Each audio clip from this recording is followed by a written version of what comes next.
रानी, अरे ओ रानी, कब तक सोती रहेगी? सुबह हो गई। रानी।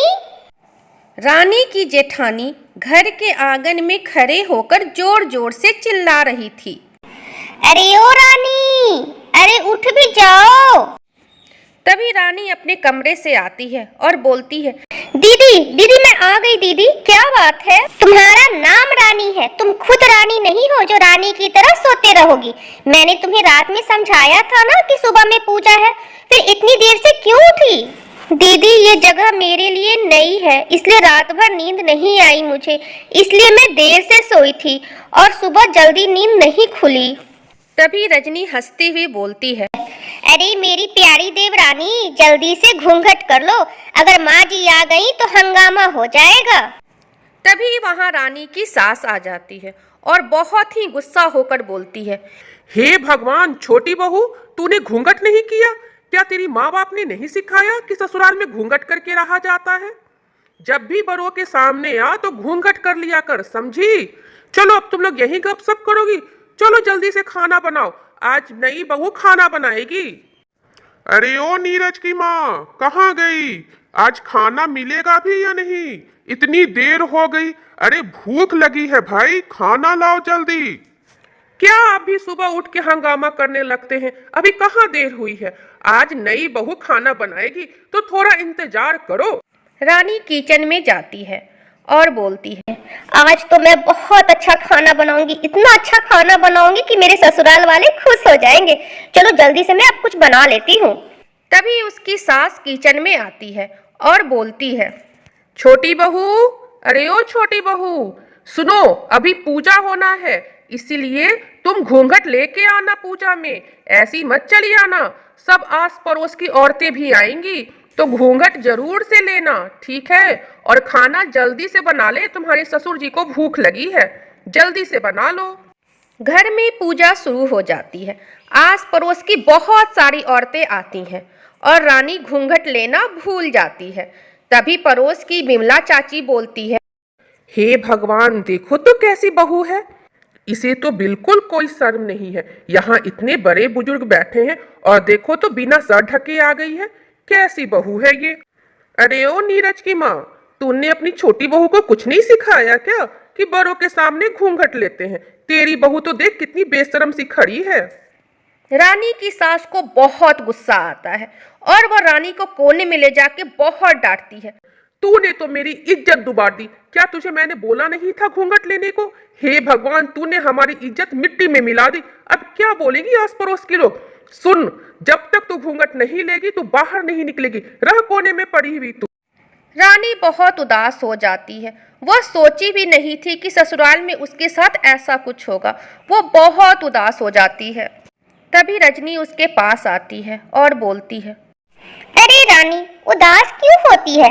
माँ जी की बातों का भला कोई बुरा मानते हैं? वो तो तुम्हारे भले के लिए कह रही थी, और मैं भी तो तुमसे कही थी ना कि बड़ों के सामने घूंघट लिया करना, नहीं तो माँ जी बहुत गुस्सा होती हैं।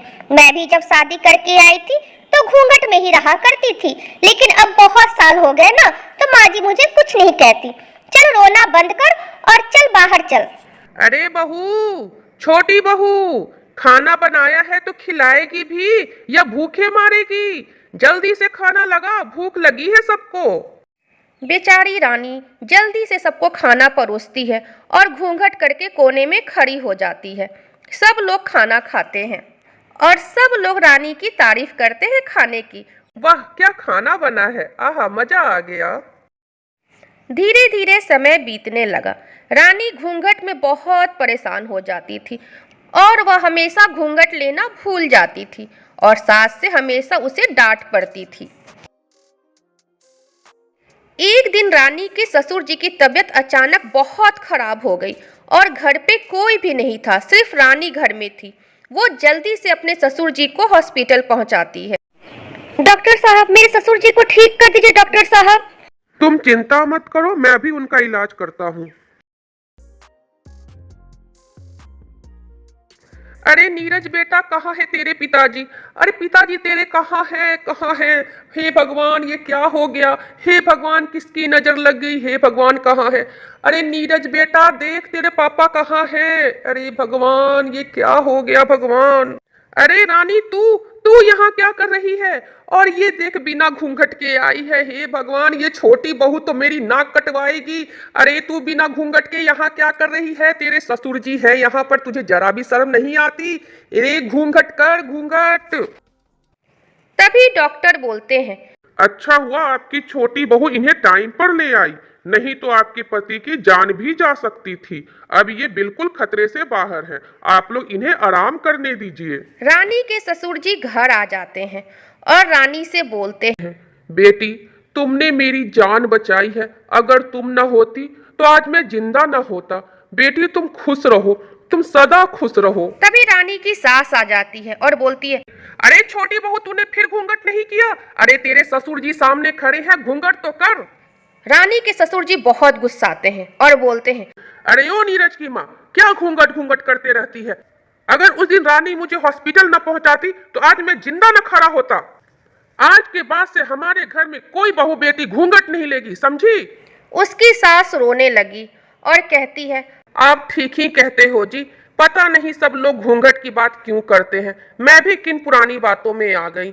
आप ठीक कहते हो। रानी बेटा, आज के बाद से घूंघट मत लेना, तुम्हें जैसे चाहे वैसे रहो। रानी बेटा, मुझे माफ कर दो, मैंने तुम्हें बहुत बुरा भला कहा, मुझे माफ कर दो बेटा।